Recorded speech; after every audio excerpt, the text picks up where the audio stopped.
जैसे आपको एक चीज बताता हूँ कि जब कोविड आया तो बहुत लोगों ने, मैं एक्चुअली बोले पॉडकास्ट की शुरुआत ही तब से हुई, कोविड के टाइम से पॉडकास्ट बूम तब से किया इंडिया में स्पेशली। तो उस समय ऐसे लोग बहुत आए कि जिन्होंने कहीं से कुछ सुना, कहीं से कुछ सुना और कहीं से कुछ चीज सुना और लाइफ में अप्लाई कर लिया।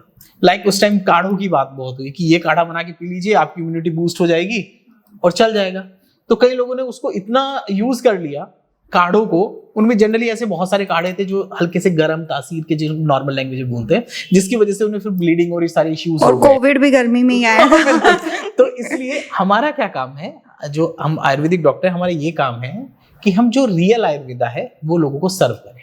मतलब ये नहीं किसी ने उठा के कुछ भी बोल दिया और आपने खाना शुरू कर दिया, क्योंकि आयुर्वेदिक दवाई हैं, उनके भी कुछ अपने इफेक्ट्स होते हैं। कई लोग बोलते हैं ना कि मैं वो ये दवाई खा रहा था, मैं भी ये खा रहा हूँ, उसको इफेक्ट आ रहा था, मुझको क्यों नहीं आ रहा है। तो हमारा यही रोल है कि किसको क्या खाना है, कब खाना है। और रही दूसरी बात आपकी कि आयुर्वेदा बेसिकली क्या है, तो हम इन शॉर्ट ऐसा बता सकते हैं कि आयुर्वेदा 2 वर्ड से मिलके बना हुआ है। ये डेफिनेशन हर जगह मिल सकती है, आयु और वेद। आयु मतलब लाइफ और वेद मतलब नॉलेज। तो जो आपकी लाइफ की नॉलेज है, पूरा लाइफ आपको कैसे निकालनी है, दैट इज आयुर्वेद। तो आप डेली क्या करते हैं, आप क्या खा रहे हो, कब सो रहे हो, कब उठ रहे हो, ये सब आयुर्वेद के पार्ट है। तो अगर हम सबको फॉलो करते हैं तो शायद आपको किसी मेडिसिन की जरूरत पड़े ही ना। एक इमरजेंसी अलग चीज हो गई कि आप कहीं जा रहे हो, चोट लग गई या सडन आपका फ्रैक्चर हो गया, that is a different thing. लेकिन हम दिन भर में जो भी चीजें कर रहे हैं, that is a part of Ayurveda.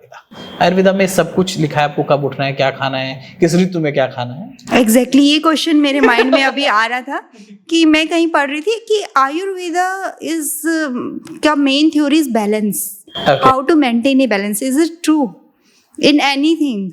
Yes, like जैसे हम आयुर्वेद के जो हम बोले कि आयुर्वेद का एक परिभाषा बोलते हैं, लाइक के सिद्धांत बोलते हैं, that is principle. First principle is that कि जो हेल्दी है हम उसकी हेल्थ की रक्षा हमें करनी है। ओके मतलब आयुर्वेद के 2 सिद्धांत बोले जाते हैं कि स्वस्थ से स्वास्थ्य रक्षणम, जो व्यक्ति स्वस्थ है पहले हमें उसकी हेल्थ की केयर करनी है। ओके आतुरस्य विकार प्रश्नम च, कि मतलब जो बीमार है वो जब हमारे पास आ रहा है, that is a secondary thing. तो जो बैलेंस वाली चीज है वो आयुर्वेद का फर्स्ट पार्ट कवर करता है कि आपको आप हेल्दी कैसे रहें, उसमें आयुर्वेद आपकी हेल्प करता है। तो उसके सर्टेन चीजें होती हैं, क्योंकि हमारी टाइम लिमिट होती है तो हम शॉर्ट में इतना ही बोलता हूँ, क्योंकि एक पूरा साइंस है, हमने भी उसको 8-10 सालों में सीखा है। तो उसका क्या क्या कहाँ पर ये काम आएगा, वो जब आप कंसल्टेशन लेते हैं या फिर कोशिश करते हैं, हम उसको हम दिनचर्या बेसिकली ऐसा बोलते हैं कि जैसा मौसम चल रहा है उसके अकॉर्डिंग खाओ, टाइम से सो, तो ऐसे हम चीजों को बैलेंस कर सकते हैं।